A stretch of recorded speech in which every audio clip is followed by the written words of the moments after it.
आज के क्लास में हम लोग को त्रिभुज के बारे में पढ़ना है। त्रिभुज क्या होता है, तो पहले हम ये पढ़ेंगे कि त्रिभुज को इंग्लिश में क्या कहा जाता है। तो त्रिभुज को इंग्लिश में ट्रायंगल कहा जाता है। इसका स्पेलिंग हो गया TRIANGLE, ट्रायंगल। ट्रायंगल मीन्स त्रिभुज। अब इसका परिभाषा पढ़ना है। तो त्रिभुज की परिभाषा क्या होता है, अर्थात त्रिभुज हम किसे कहते हैं। तो तीन रेखाखंडों से घिरे सरल व बंद आकृति को त्रिभुज कहते हैं।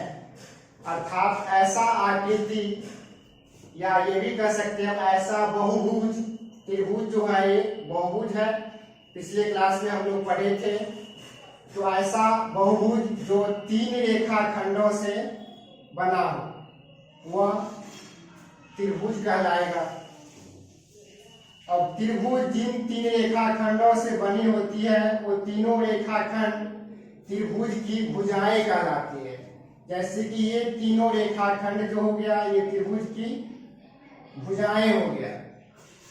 अब त्रिभुज की दो भुजा जिस बिंदु पर मिलती है वह बिंदु त्रिभुज का शीर्ष बिंदु कहलाता है। जैसे यहाँ पे दो भुजा मिल रहा है तो ये त्रिभुज का शीर्ष हो गया। इस बिंदु पर भी दो भुजाएं मिल रहा है तो ये भी त्रिभुज का शीर्ष हो गया। इस बिंदु पर भी त्रिभुज की दो भुजाएं मिल रही है तो ये भी त्रिभुज का शीर्ष हो गया। और ये त्रिभुज का कोण हो गया। तो हमें ये याद रखना है जो त्रिभुज की परिभाषा में जो त्रिभुज क्या है, त्रिभुज क्या होती है, या त्रिभुज किसे कहते हैं। तो तीन रेखाखंडों से घिरे सरल व बंद आकृति को त्रिभुज कहते हैं। बस इतना याद रखना है। अब आगे पढ़ेंगे हम त्रिभुज की विशेषताएं। पार्टिकुलर ऑफ अ ट्रायंगल, त्रिभुज की विशेषताएं या त्रिभुज की गुण।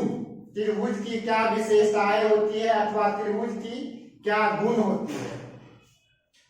तो त्रिभुज में तीन भुजाएं अर्थात आर्म्स होती है। भुजा को इंग्लिश में आर्म बोला जाता है। तो त्रिभुज में तीन भुजाएं होती हैं जो यहाँ पे स्पष्ट रूप से दिख रहा है फिगर में। तो त्रिभुज की तीन भुजाएं होती है। त्रिभुज में तीन शीर्ष भी होते हैं। शीर्ष को इंग्लिश में वर्टिसेज बोला जाता है। ये भी फिगर में दिख रहा है। तो त्रिभुज के तीन शीर्ष हैं।